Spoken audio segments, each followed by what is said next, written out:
लहरों पर शह और मात का खेल खेलने के लिए चीन ने ऐसी बिसात तैयार की है जिसमें फिलीपींस, ताइवान, मलेशिया, ब्रुनेई और वियतनाम जैसे देश उलझकर रह गए हैं।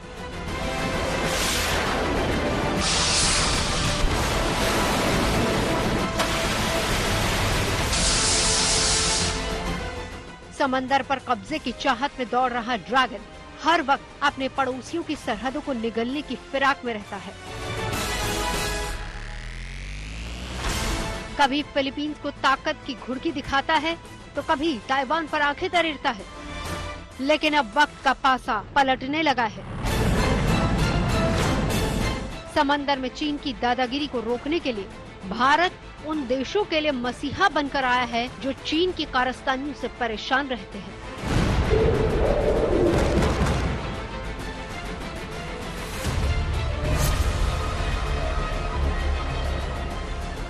चीन अपनी विस्तारवादी नीति के लिए जाना चाहता है। जमीन हो या फिर समुद्र, हर जगह चीन की साजिशें लगातार चलती रहती हैं। हिंद महासागर में भी चीन अपनी पैठ बढ़ा रहा है और चीन की इन्हीं साजिशों का काउंटर करने के लिए भारत पूरी तरह से तैयार है। और भारत ने अपनी रणनीति में बदलाव करते हुए अपने 3 युद्धपोतों को फिलीपींस में उतारा है, जिसमें सबसे पहले आईएनएस दिल्ली, उसके बाद आईएनएस शक्ति और फिर आईएनएस किल्टन शामिल है। हिंद महासागर में चीन की चाल को देखते हुए भारत उन देशों के साथ खड़ा होने की कोशिश कर रहा है जिन्हें चीन से चुनौती मिल रही है, या यूं कहें कि चीन को उसी की भाषा में जवाब है।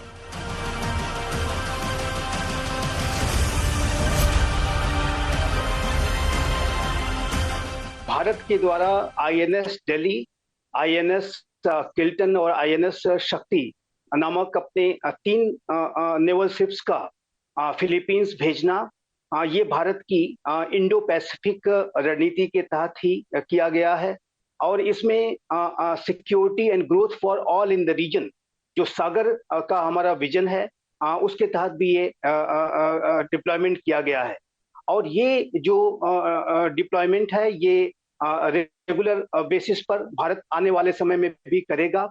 साउथ चाइना सी के 90% भाग पर तो वो अपनी काल्पनिक डैश लाइन के माध्यम से एकाधिकार का दावा करता है, जो कि भारत को अमान्य है। और जाहिर है कि भारत इंडो पैसिफिक रीजन में, जैसा कि मैंने कहा, कि रूल्स बेस्ड ऑर्डर को बनाए रखने के लिए अपना बेस्ट कंट्रीब्यूशन करने जा रहा है। भारतीय नौसेना ने सोशल मीडिया प्लेटफॉर्म एक्स पर जानकारी देते हुए लिखा, लंबे समय से चली आ रही मित्रता और समुद्री सहयोग को और मजबूत करने की दिशा में भारतीय नौसेना के जहाज आईएनएस दिल्ली, आईएनएस शक्ति और आईएनएस किल्टन 19 मई 2024 को फिलीपींस के मनीला पहुंचे। जहाजों का फिलीपींस नेवी की ओर से गर्मजोशी से स्वागत किया गया। ये दौरा दक्षिण चीन सागर में भारतीय नौसेना के पूर्वी बेड़े के ऑपरेशन तैनाती का हिस्सा है। फिलीपींस और चीन में इन दिनों साउथ चाइना सी में मौजूद द्वीपों को लेकर तनाव चरम पर है। दोनों देशों की नौसेनाएं कई बार आमने सामने आ चुकी हैं। रक्षा जानकारों को आशंका है कि फिलीपींस और चीन के बीच मौजूदा हालात युद्ध तक जा सकते हैं।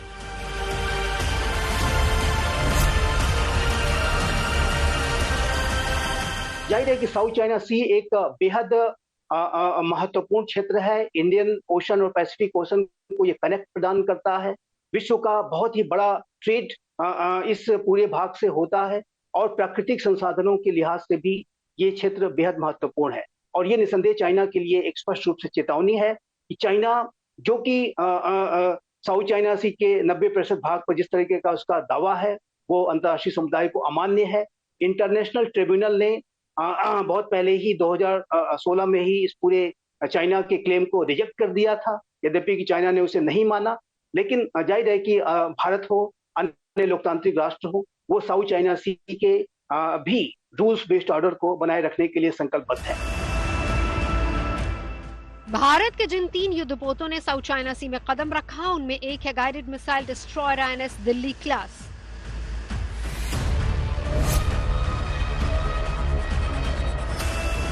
आईएनएस दिल्ली पहला भारत का स्वदेशी रूप से डिजाइन और बिना गाइडेड मिसाइल का डिस्ट्रॉयर है।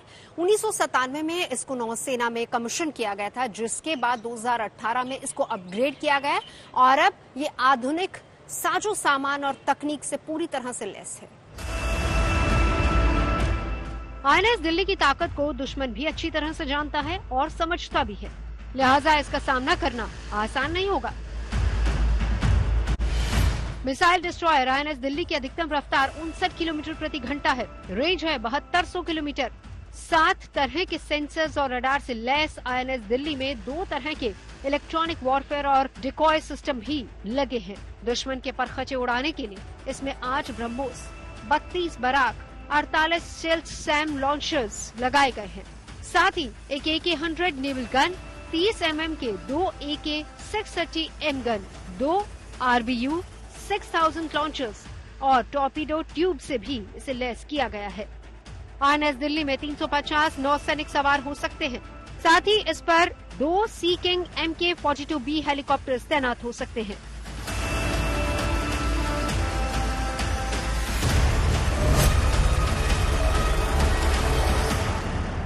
आईएनएस दिल्ली भारत का एक गाइडेड मिसाइल डिस्ट्रॉयर है और इस शिप को 1997 में भारतीय नौसेना में कमीशन किया गया था और इसकी जो डिस्प्लेसमेंट की जो क्षमता है वो 6,200 टन की है, 32 नॉट्स की इसकी स्पीड है और 7,200 किलोमीटर की इसकी ऑपरेशनल रेंज है।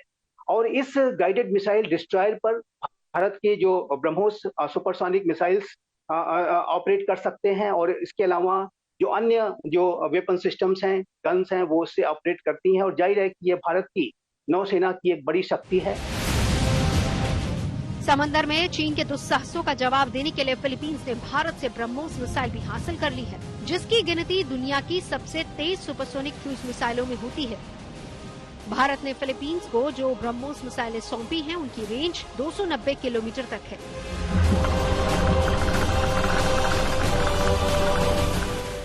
ऐसे में फिलीपींस को दी गई ब्रह्मोस मिसाइल फिलीपींस के तट से करीब 300 किलोमीटर दूर तक मार करने में सक्षम होगी।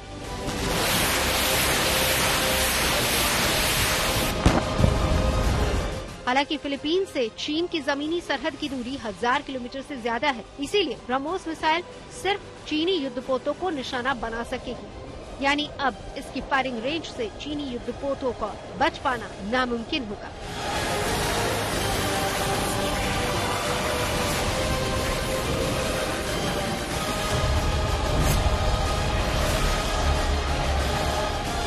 भारत ने अब ब्रह्मोस सुपरसोनिक क्रूज मिसाइल्स की डिलीवरी फिलीपींस को शुरू कर दी है। ब्रह्मोस सुपरसोनिक क्रूज मिसाइल है। भारत इसके नेवल वेरिएंट को फिलीपींस को प्रोवाइड कर रहा है और जिसकी की तैनाती ऐसी रिपोर्ट्स हैं कि फिलीपींस साउथ चाइना सी में करेगा और इससे फिलीपींस की जो पोजीशन ऑफ स्ट्रेंथ, फिलीपींस का जो डिफेंस पोस्चर है, वो चाइना के विरुद्ध सशक्त और मजबूत बनेगा। और जिस तरीके से फिलीपींस को चाइना के द्वारा लगातार हरास किया जाता है, फिलीपींस के अनेक वेसल्स को जिस तरीके से चाइना के शिप्स के द्वारा अनेक तरीके की संकटकालीन स्थितियों में डाला जाता है, उस पर लगाम लगाने के लिए निसंदेह ये फिलीपींस की एक बड़ी ताकत साबित होने जा रहा है। फिलीपींस को ब्रह्मोस मिसाइल सिस्टम ऐसे समय में मिला है जब दक्षिण चीन सागर में लगातार होने वाली झड़पों के कारण फिलीपींस और चीन के बीच टेंशन बढ़ती जा रही है। ब्रह्मोस मिसाइल सिस्टम की 3 बैटरियों को फिलीपींस अपने तटीय क्षेत्रों में तैनात करेगा ताकि अपनी सीमा में किसी भी खतरे से बचाव किया जा सके।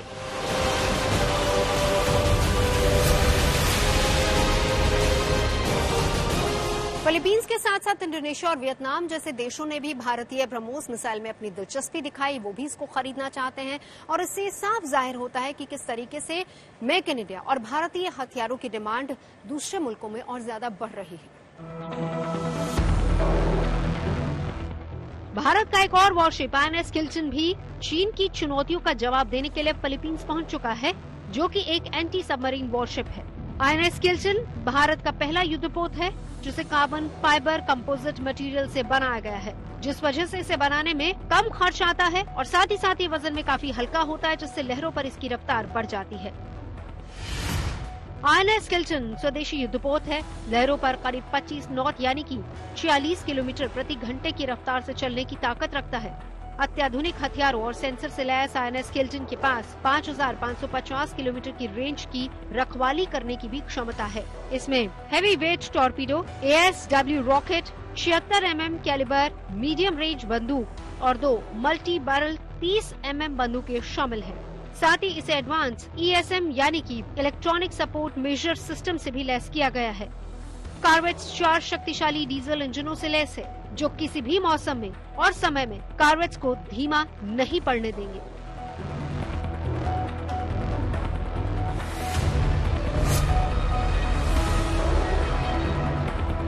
देखिए, INS किल्टन एक एंटी सबमरीन वॉरफेयर कॉर्वेट है और इसका जो डिस्प्लेसमेंट है ये 3000 टन्स का है और इसकी जो स्पीड है वो 25 नॉट्स की है।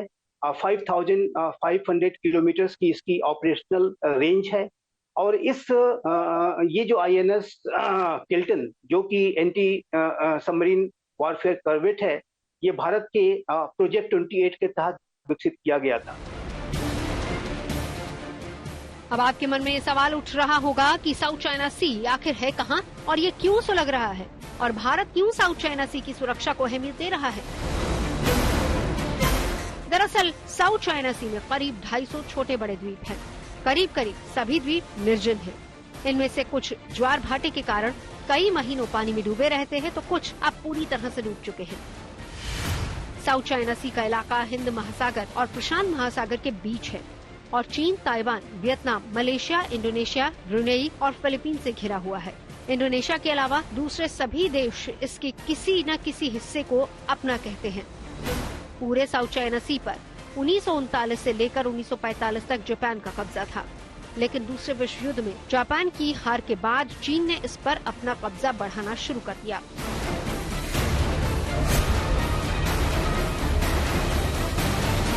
चीन लगातार ये दावा करता है कि करीब करीब 2000 साल पहले उसी के नाविकों और मछुआरों ने साउथ चाइना सी को ढूंढा और उसे नाम दिया। बस इसी के बाद से चीन लगातार साउथ चाइना सी पर अपना दावा ठोकता आया है। इतना ही नहीं, दूसरे विश्व युद्ध के बाद चीन ने 9 लकीरों के जरिए साउथ चाइना सी के एक बड़े हिस्से, जिसमें तमाम छोटे द्वीप भी आते हैं, उसे अपने नक्शे पर दिखाने की कोशिश की, जिसे 9 डैश लाइन कहा जाता है। साउथ चाइना सी में दशकों से चीन का दबदबा रहा है। यहाँ ड्रैगन के विध्वंसक जंगी बेड़े मिसाइलों और बारूदी हथियारों के साथ 24 घंटे गश्त लगाते हैं।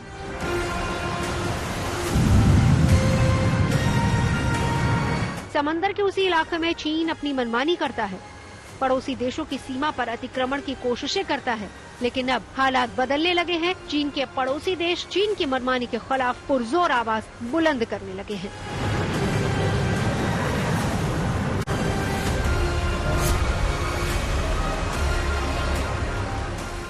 साल 2012 में चीन ने अपने तट से करीब करीब 500 किलोमीटर की दूरी पर अपना जहाज भेजा और एक छोटे से टीले पर कब्जा करने की कोशिश की, जिसका नाम था स्कार्बरो शोल।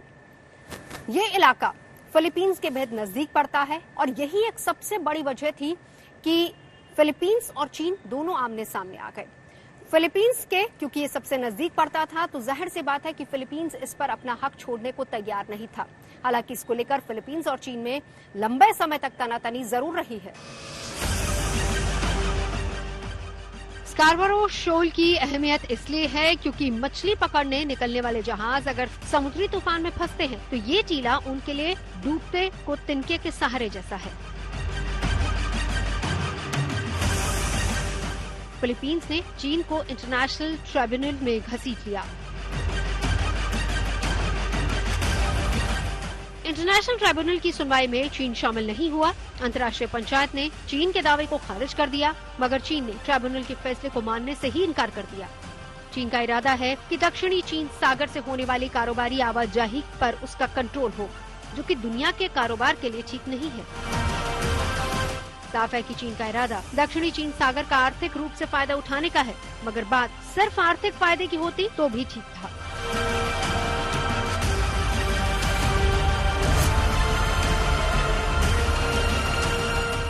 चीन लगातार दक्षिणी चीन सागर में रेत, मलबा और कंक्रीट डालकर एक कृत्रिम द्वीप बनाने की कोशिश कर रहा है। चीन का सीधे तौर पर मकसद ये है कि यहाँ पर अपने जहाजों को लैंड करवा सके, जिसके लिए उसने ईंधन और मिसाइलों के सिस्टम को भी तैयार करना शुरू कर दिया है। दक्षिणी चीन सागर में बड़े पैमाने पर युद्ध का साजो सामान तैनात करके चीन अपने मेनलैंड की सुरक्षा बढ़ाना चाहता है, ताकि युद्ध की सूरत में अमेरिका या फिर दूसरे दुश्मन देशों के जंगी जहाज मुख्य भूमि की तरफ न आ सके, उन्हें समंदर में ही दूर रोका जा सके।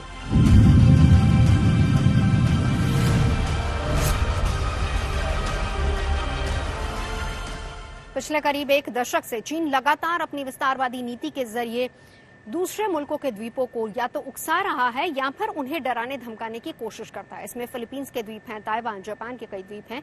सीधा सीधा जिनपिंग सरकार का मकसद ये है कि अपनी विस्तारवादी नीति के जरिए आगे बढ़ते जाना। अब भारत के लिए भी जरूरी हो गया है कि वो आसियान देशों यानी कि association of south east Asian Nations के साथ अपने रिश्तों को और मजबूत करे, ताकि चीन की साम्राज्यवादी कश्ती को रोका जा सके। भारत का 95% व्यापार समंदर के जरिए होता है। इसका 55% ट्रेड साउथ चाइना सी के रास्ते से गुजरता है। ऐसे में इन देशों से अच्छे संबंध बनाकर रखना भारत के लिए जरूरी है। इसके अलावा समुद्री सुरक्षा के चलते भारत के लिए आसियान देशों की अहमियत और बढ़ जाती है।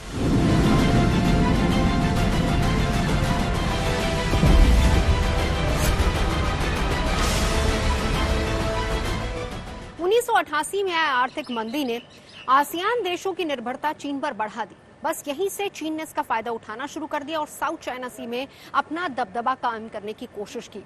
इसी से आजीज जागर नाराज होकर आसियान देशों ने कहा कि वो अमेरिका की ओर नजदीकियां बढ़ाते हैं। लेकिन अब स्थिति यह है कि भारत एक बहुत अच्छे विकल्प के तौर पर आसियान देशों के सामने खड़ा हो रहा है। आसियान देश भी भारत की अहमियत को समझते हैं। वो चाहते हैं कि संगठन में भारत की भूमिका को बढ़ाया जाए।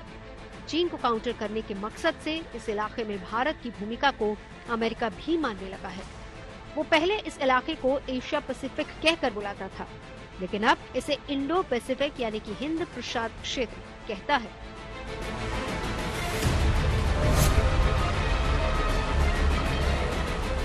भारत के लिए भी साउथ चाइना सी का एक बेहद अहम स्थान है। भारत का 50% से भी ज्यादा जो व्यापार है वो साउथ चाइना सी के माध्यम से होता है और साउथ चाइना सी का जो पूरा क्षेत्र है वो रणनीतिक रूप से, आर्थिक रूप से बेहद अहम है। जैसा कि मैंने बताया कि भारत का स्वयं का व्यापार इस क्षेत्र से एक बड़ी मात्रा में किया जाता है। ये जो साउथ चाइना सी का जो क्षेत्र है ये 35 लाख वर्ग किलोमीटर का क्षेत्र है और साउथ चाइना सी में जो अन्य छोटे राष्ट्र हैं उनकी टेरिटोरियल जो उनकी राइट्स हैं उसको भी इंश्योर करने के लिए भारत अपना पूरा प्रयास करेगा। जो चाइना के द्वारा जो गतिविधियां की जाती हैं उसमें साउथ चाइना सी के जो छोटे राष्ट्रों के एक्सक्लूसिव इकोनॉमिक जोन्स को भी चाइना लगातार वायलेट करता है।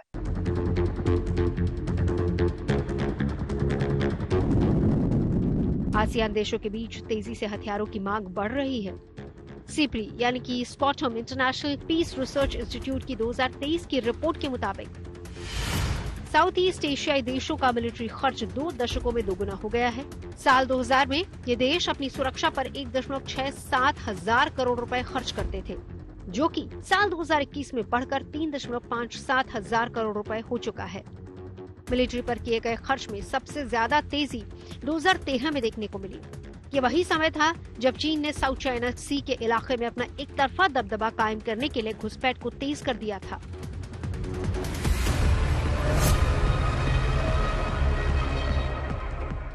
साउथ चाइना सी में चीन की लगातार दखलंदाजी का नतीजा ये हुआ कि 10 में से 5 आसियान देशों ने इसका विरोध करना शुरू कर दिया, जिसमें वियतनाम, फिलीपींस, ब्रुनेई, इंडोनेशिया जैसे देश शामिल हैं।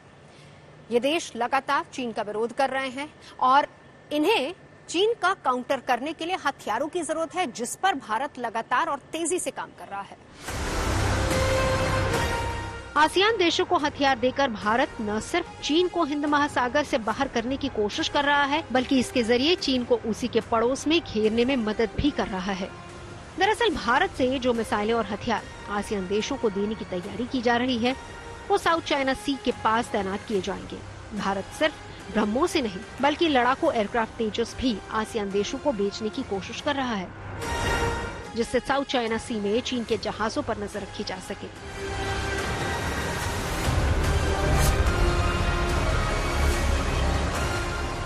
भारत का जो अप्रोच है वो पूरे साउथ चाइना सी ही नहीं बल्कि पूरे इंडो पैसिफिक रीजन के रूल्स बेस्ड ऑर्डर को बनाए रखने का।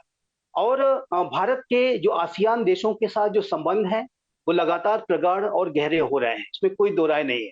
भारत और आसियान के बीच में एक फ्री ट्रेड एग्रीमेंट बहुत पहले ही किया जा चुका है और अब पिछले वर्ष भारत और आसियान के राष्ट्रों के बीच में मई के महीने में एक ज्वाइंट मिलिट्री ड्रिल भी कंडक्ट की गई थी, जिससे कि स्पष्ट रूप से संकेत मिलता है कि भारत आसियान देशों के साथ सिर्फ आर्थिक रूप से ही नहीं बल्कि सामरिक रूप से भी डिफेंस कोलैबोरेशन के स्तर पर भी भारत आसियान के साथ गहरा कोलैबोरेशन करेगा।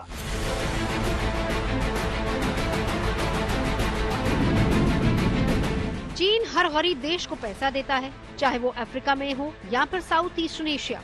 चीन ने कई वर्षों से पाकिस्तान, किर्गिस्तान, अफगानिस्तान, श्रीलंका, नेपाल और आसपास के कई देशों को मदद करने के बहाने बड़े बड़े कर्ज दिए हैं या फिर उन्हें इस तरीके से प्रोजेक्ट बना कर दिए जिसका आउटपुट उस देश को कुछ भी नहीं मिलता। इसके बाद ये देश चीन के कर्ज तले फंस जाते हैं और वो आगे जाकर ऐसे नेगोशिएशंस करता है जिससे कर्ज लेने वाले देश को अपना कुछ हिस्सा उसे देना ही पड़ता है।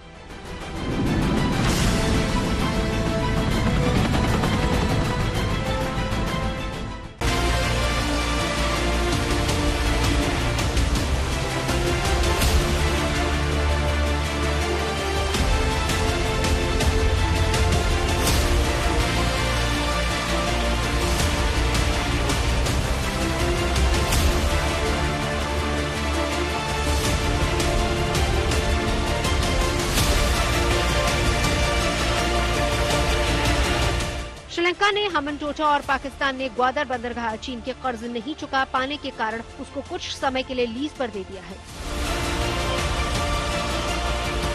मालदीव भी ऐसा ही एक देश है जो कि करीब $2 बिलियन की चीनी कर्ज में डूबा हुआ है। चीन खुद को नई महाशक्ति के रूप में स्थापित करना चाहता है। इस तनातनी के चलते हिंद महासागर में चीन अपनी पैठ बढ़ाने की कोशिश कर रहा है।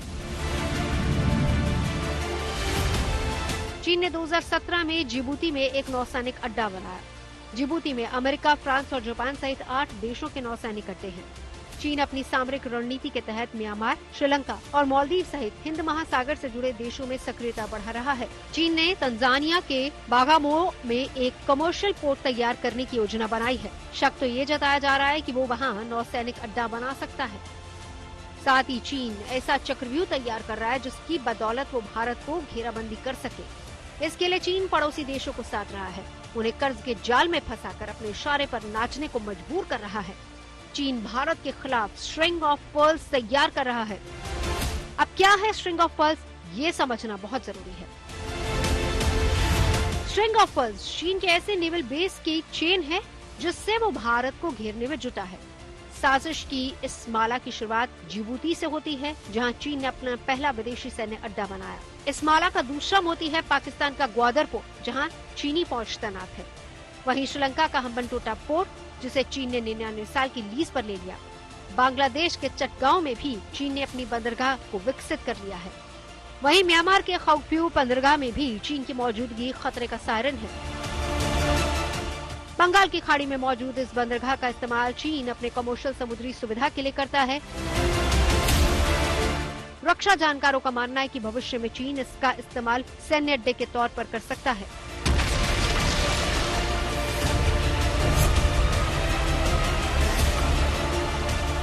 चीन एक विस्तारवादी देश है।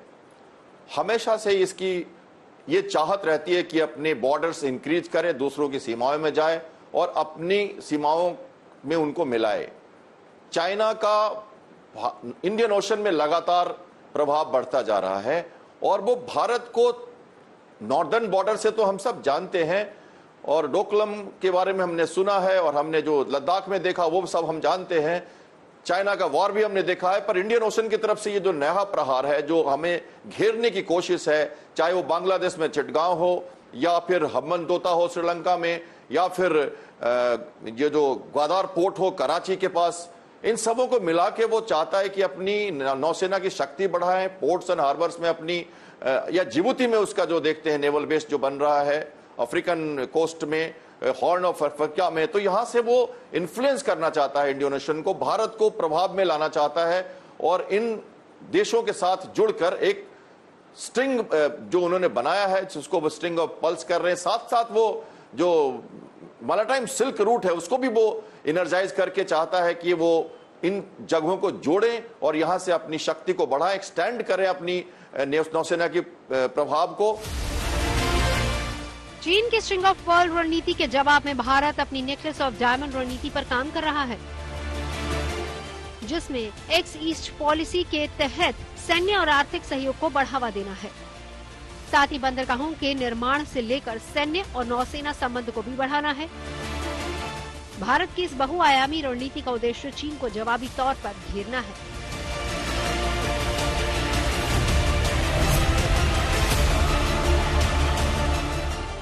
नेकलेस ऑफ डायमंड स्ट्रेटेजी के तहत भारत लगातार अपने नौसैनिक अड्डों का विस्तार कर रहा है और इसी के साथ साथ पनडुब्बियों पर निगरानी रखने के लिए CSR प्रणाली पर भी काम हो रहा है, जिससे सबसे बड़ा फायदा ये होगा कि दुश्मन की पनडुब्बियों और युद्धपोतों पर न सिर्फ नजर रखी जा सकेगी बल्कि उनके सैन्य बेसिस पर भी लगातार निगरानी रहेगी। भारत एशिया के कई देशों के साथ राजनीतिक और आर्थिक संबंधों के साथ सैन्य सहयोग बढ़ा रहा है। साथ ही चीन के स्ट्रिंग ऑफ पर्ल्स का मुकाबला करने के लिए स्ट्रेटेजिक बेस का विस्तार कर रहा है। Changi naval base Singapore, Indonesia का संबांग पोर्ट, सेशेल्स का आजम पर्शन आइलैंड, ओमान का दुक्कम बंदरगाह, ईरान का चाबहार पोर्ट बेहद अहम है। साल 2018 में भारत ने सिंगापुर के साथ एक द्विपक्षीय समझौता किया था, जिसके बाद चांगी नेवल बेस का भारतीय नौसेना के इस्तेमाल का रास्ता साफ हो गया। यहाँ भारतीय नौसेना के लॉजिस्टिक सपोर्ट के साथ रिफ्यूलिंग के लिए चांगी बेस का इस्तेमाल कर सकते हैं। साल 2018 में ही भारत को दुक्कम बंदरगाह के इस्तेमाल की परमिशन मिली। यहाँ भारत को नेवल एक्सेस भी है। ग्वादर और जिबूती के बीच मौजूद होने की वजह से इसकी अहमियत बहुत अहम है। सेशेल्स के आजम पर्शन आइलैंड पर भारतीय नौसेना का एक्सेस मौजूद है। इंडोनेशिया के संबांग पोर्ट के जरिए मलक्का स्ट्रेट पर भारत की मौजूदगी बढ़ जाती है। वहीं वियतनाम, जापान, फ्रांस, ऑस्ट्रेलिया और अमेरिका के साथ अपना नेवल कॉर्पोरेशन बढ़ा रहा है।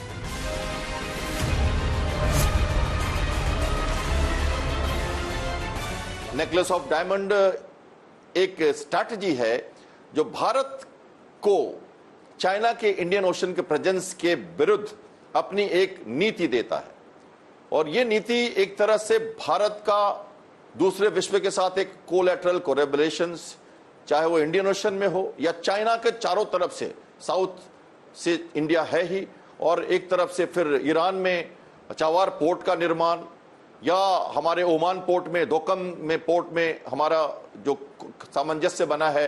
2015, 16, 17, 18 में ये सारे डेवलपमेंट हुए। प्राइम मिनिस्टर के लीडरशिप में के साथ ये सब देशों का दौरा हुआ और फिर पहली बार भारत का प्रधानमंत्री मंगोलिया गया, तो नॉर्थ में भी चाइना को घेरा गया और फिर जापान के बेस में या सवांग में इंडोनेशिया के बेस देखें या हम वियतनाम की बात करें, इन सब जगहों पे हमने अपना नेवल बेस और एयर कॉरिडोर भी स्थापित किया है ताकि हम एक जो नेकलेस ऑफ डायमंड की पॉलिसी की तहत चाइना को इनसर्किल कर सकें और मिलजुल कर एक सहयोग के साथ चाइना को साउथ चाइना सी में या दूसरे जगहों पे हम काउंटर कर सके ताकि उसकी जो स्ट्रिंग ऑफ पल्स की पॉलिसी है उसका अच्छी तरह से काउंटर मेजर हो सके और चाइना को एक अच्छा करारा जवाब जरूरत पड़ने पर मिलते रहे। भारतीय नौसेना देश की सुरक्षा में हर वक्त चौकस रहती है। इंडियन नेवी ने वक्त के साथ अपनी क्षमताओं को काफी विकसित किया है।